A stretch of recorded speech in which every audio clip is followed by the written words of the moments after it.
암에 대한 바른 정보, 뇌종양 편. 뇌종양에 의한 두통, 일반 두통과 어떻게 다를까? 일반 두통은 어떻게 나타나나요? 특별한 병적 이유 없이 오는 두통에는 긴장성 두통과 편두통이 있습니다. 긴장성 두통은 주로 늦은 오후나 저녁에 잘 생기고 자주 재발하여 매일 반복되기도 합니다.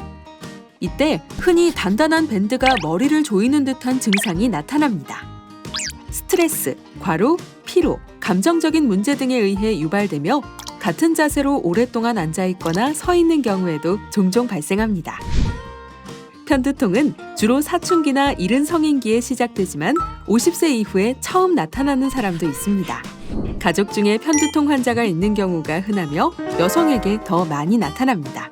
주로 혈관이 뛰는 듯 지끈거리는 형태가 많습니다. 뇌종양에 의해 나타나는 두통 증상은 뇌종양 환자의 70%가량이 호소하는 두통은 일반적인 편두통이나 긴장성 두통과는 다른 몇 가지 특성이 있습니다. 긴장성 두통 등이 오후에 발생하는 데 비해 뇌종양에 의한 두통은 장시간 누워있는 새벽에 심해지는 특징이 있고 자고 일어나도 계속 머리가 아픕니다. 또한 오심과 구토를 동반하는 경우가 많아서 이러한 두통이 나타날 때에는 뇌 정밀 검사를 받아야 합니다.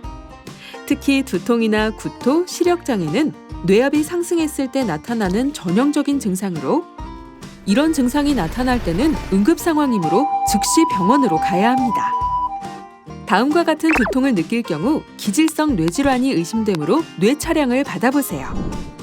새로운 형태의 심한 두통이 갑자기 시작되는 경우, 두통이 며칠이나 몇 주에 걸쳐 점차 심해지는 경우, 일반 진통제를 며칠 복용하였으나 호전이 없는 경우,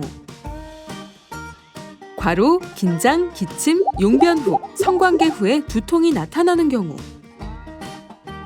50세 이후에 처음으로 두통이 시작된 경우, 구역과 구토가 동반되고 구토 증상이 점차 심해지는 경우, 열이 나고 목이 뻣뻣하며 전신 무기력, 근육통, 관절통 등이 있는 경우, 점차 시력이 떨어지고 팔, 다리에 힘이 없거나 걸을 때 균형을 잡기 힘든 경우, 의식 수준이 떨어져 혼미하거나 자꾸 졸거나 자려고 하는 경우, 과거에 경련 발작을 한 적이 있거나 머리를 다친 후 두통이 발생한 경우, 항응고제를 사용 중인 경우, 임신 중이거나 암으로 치료 중인 경우. 암에 대한 바른 정보, 뇌종양 편.